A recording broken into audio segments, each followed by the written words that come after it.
Lincoln once said that a ballot is stronger than a bullet. The immense power of voting is highly unpracticed and highly taken for granted. The impact of voting and the awareness needs to be broadened, and the passion needs to be stirred. I'm Caitlin Fryer, and today we're going to talk about the utter importance that voting has in America. We're going to talk about how your one vote has an immaculate impact, how the tribute to our ancestors is completely not well attributed, and how complaints need to be turned into action. After this speech, I hope that you look at that little white piece of paper much differently. In a recent Washington Post, Jose Del Real said that the voter turnout in 2014 was the lowest that it's been since World War II.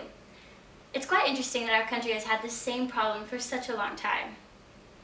Albert Einstein once said that insanity is the repeating of something over and over and expecting different results.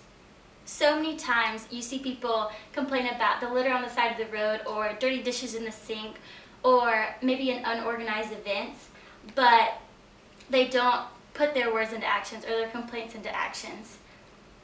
Well, how different would it look for our country or us as individuals to react to these problems in action rather than complaining? The responsibility of others is what we tend to attach to these problems rather than thinking that maybe, just maybe, we realize the problem because we ourselves have the power to fix it. This is the exact case with voting. We're so quick to blame the authorities when we ourselves have the power to put those authorities into those positions. So how different would it look for us to react to that with our vote instead of just ranting online or social media or to our friends and family? If we stop and think, the circumstances of our country, when you think about it, boils down to us voting or not voting. Now that we've talked about just the importance of voting and how your vote counts, we're going to talk about what exact impact that our communities have. That was so bad. I'll cut that off. In 2012, a handful of elections were won and decided with less than 200 votes. That means that just you and your extended family could have the power to make the decision for an entire election. Franklin Roosevelt once said that nobody will ever deprive the American people the right to vote except for the American people themselves. And the only way they could do that is by not voting. Imagine a huge water tower, and it's made up of millions and millions of little screws. If one of those screws was removed, yes, the tower would still stand on its own. But the seemingly insignificance of the screw, if all screws were viewed that way and just they decided to remove themselves, then the tower would utterly crumble. So think of you as that screw in the realm of voting, and how if you take that unimportance onto yourself and feel as you are unworthy, then if everyone has that feeling, then our government will utterly crumble. You may seem small to the big picture, but you have to remember that your position is irreplaceable and your job is very crucial. Now that we've talked about just how important your vote is, let's talk a little bit about how the work of our ancestors needs to be given the correct tribute. Pamela Kirkland once said that 25% of the voters in 2015 were not white.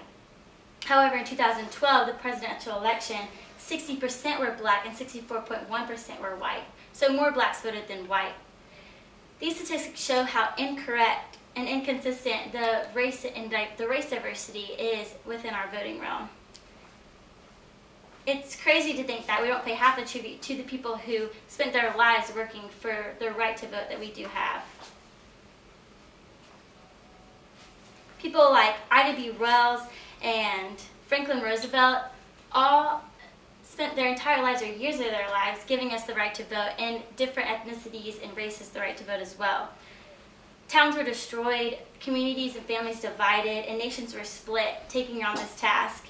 But we tend to rarely reinforce this power to vote, and if we do, it's only on elections that we take interest in. So in conclusion, it is our civil duty to vote, to take part in choosing the leadership of our country. Today I showed you the problem that we have to take part in action rather than just complaining, the immense power of just your individual vote, and how the tribute to our ancestors is not being taken into account. As brothers and sisters of this country, of freedom, democracy, and opportunity, I challenge you to enhance the richness of your right to vote, like most people around the world don't even have, and take part in voting.